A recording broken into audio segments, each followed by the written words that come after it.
Assalamualaikum, Bu. Waalaikumsalam. Sini Saif, silakan duduk. Oh iya, terima kasih, Bu. Bagaimana kabarmu Saif hari ini? Alhamdulillah sehat, Bu. Udah, alhamdulillah. Gak usah tegang ya, santai aja. Di sini Ibu hanya ingin mengajak Saif bicara kok. Kira-kira tahu tidak, Saif, apa yang akan Ibu bicarakan hari ini? Tidak tahu, Bu. Tidak tahu, benar. Tidak Benar, Bu. tahu.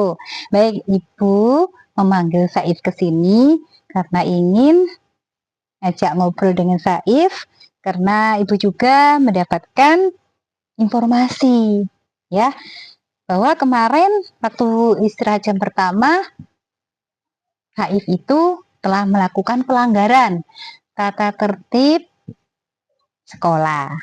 Apa itu? Merokok di dalam toilet dan dilanjutkan merokok di dalam kelas. Tolong dijawab saja dengan jujur ya, Saif. Di awal tadi Ibu sudah bilang bahwa Ibu tidak akan marah atau menghukum Saif. Betul, Bu. Kemarin kami merokok di toilet, kemudian dilanjutkan merokok di dalam kelas. Apakah ada temanmu yang lain terlibat dalam kegiatan merokok tersebut? Banyak, Bu. Hampir sebagian siswa laki-laki kelas 10 API kemarin ikut merokok di dalam kelas. Ini kamu sebenarnya mengingatkan Ibu pada orang tua Ibu, Saif. Dulu ayahnya Ibu Nikma juga pernah melakukan kesalahan, yaitu di masa sekolahnya pernah merokok, dan lambat laun dengan kesukaan hobi merokoknya itu mengakibatkan sakit paru-paru dan jantung. Akhirnya dengan kejadian seperti itu, orang tua Bu Nikma menghentikan kebiasaan merokoknya. Nah, dari kejadian ini sudah kita bisa lihat, kita semua tidak akan bisa terlepas dari rasa bersalah. Kita bisa melakukan kesalahan apapun, bukan hanya merokok atau kesalahan-kesalahan yang lain. Nah, oleh karena itu, mungkin kamu melakukan merokok dalam kelas ini karena ingin mencoba, ya kan? Ingin rasa tahu dan ingin mengikuti tren anak sekarang, ya kan? Hingga kamu mencoba dengan tradisi anak muda, kalau tidak merokok tidak laki-laki, seperti itu. Ya, di masa kamu ini, Ibu maklumi, mungkin kamu ini ingin merasa ketangin-tahuan, tapi di samping itu kamu perlu ada bimbingan. Karena dengan merokok, apalagi di masa remaja, di masa sekolah, yang telah melanggar tata tertib sekolah, maka kamu perlu bimbingan dari ibu sebagai gurumu dan wali kelasmu, dan bimbingan dari orang tua. Tentu Saif punya alasan, ya, kenapa sampai Saif melakukan merokok. Saya yang mulai duluan, Bu. Merokok sudah saya lakukan sejak masih sekolah SMP. Kebiasaan itu yang belum bisa saya hentikan. Lalu kami menawarkannya juga ke teman satu kelas untuk membeli rokok sehingga bisa merokok bersama di dalam kelas. Awalnya saya lakukan di dalam kamar mandi bersama Andre. Lalu kami melanjutkannya di kelas. Kira-kira habis berapa rokok yang Saif gunakan waktu itu? Kami membeli 2 pak rokok mangga yang digunakan bersama-sama di kelas, Bu. Syukurlah kalian hanya melakukan satu kali.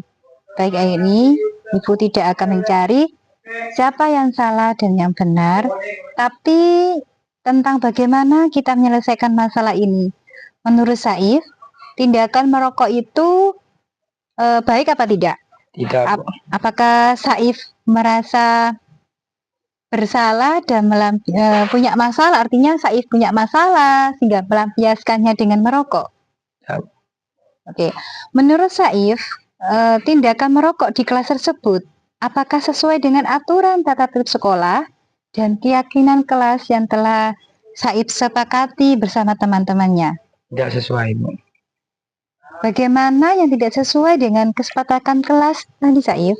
Karena kita harus bersikap baik, saling menghormati, dan menjaga kenyamanan kelas serta mematuhi tata tertib sekolah. Apakah merokok merupakan bentuk sikap baik? saling menghormati serta mematuhi tata tertib sekolah? Tidak, Bu. Baiklah, kalau memang Saif sudah mengetahui dan menyadarinya, mulai sekarang mari kita bersama-sama mentaati ya dan mengindahkan keyakinan kelas yang telah disepakati bersama. Besok saya bersama Saif dan orang tuanya untuk menyelesaikan masalah ini ya.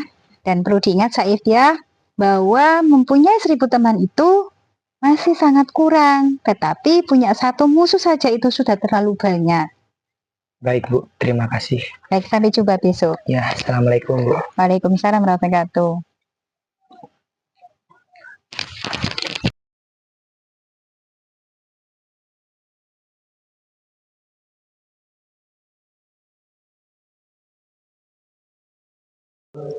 Assalamualaikum, Bu. Waalaikumsalam. Mari, silakan masuk. Silakan duduk. Gimana kabarmu? Alhamdulillah baik, Bu. Alhamdulillah. Gak usah tegang ya. Santai aja, Ibu di sini gak marah kok, hanya mau ngajak Krisna berdiskusi. Kira-kira Krisna tahu tidak kenapa Ibu memanggil kamu ke sini? Iya, Bu, saya tahu. Baik. Pertama, ada yang ingin Ibu diskusikan dengan Krisna mengenai keterlambatan Krisna minggu ini. Ibu ingin kamu tahu bahwa tujuan Ibu di sini adalah untuk membantu, bukan untuk menilai. Kamu bagi Ibu adalah siswa yang cerdas dan berpotensi tinggi. Tapi saya perhatikan kamu sudah terlambat beberapa kali. Iya, Bu, saya tahu saya terlambat. Saya tahu hal itu tidak baik, Bu. Saya menghargai kejujuranmu. Kita semua pernah berbuat salah ya. Itu bagian dari proses belajar. Yang penting kita bisa belajar dari situasi ini. Bisa ceritakan tindak lanjutan tentang kenapa alasanmu bisa mengalami keterlambatan seperti ini. Sebenarnya saya sering terbangun kesiangan, Bu, dikarenakan alarm saya tidak berbunyi dan terkadang saya harus membantu orang tua saya, Bu. Oh, hal itu bisa Ibu mengerti. Memang kita tidak mudah untuk membagi waktu antara kewajiban kita di sekolah dan kita membantu orang tua di rumah.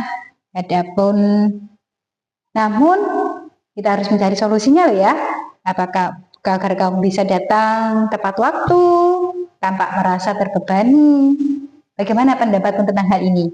Saya setuju, Bu, tapi saya agak kesulitan menerapkannya, Bu. Ya, Ibu mengerti itu memang menjadi tantangan ya. Mungkin kita bisa mencari beberapa solusi bersama.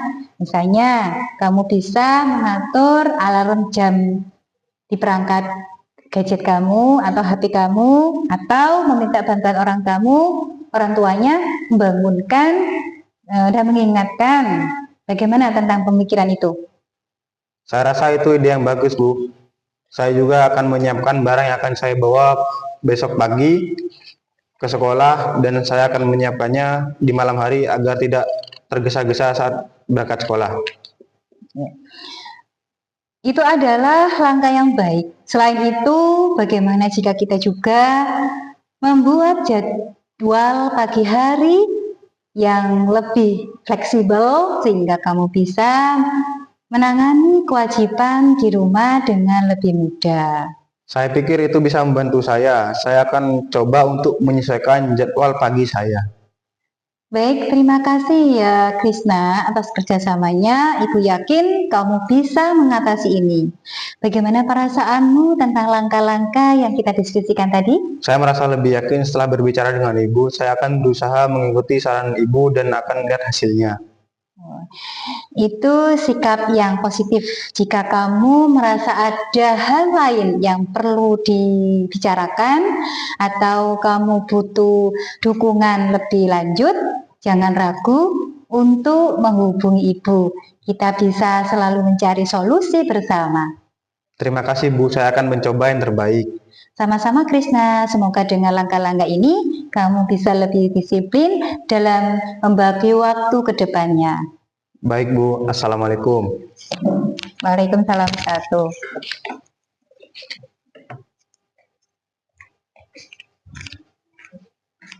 Perkenalkan, nama saya Saif.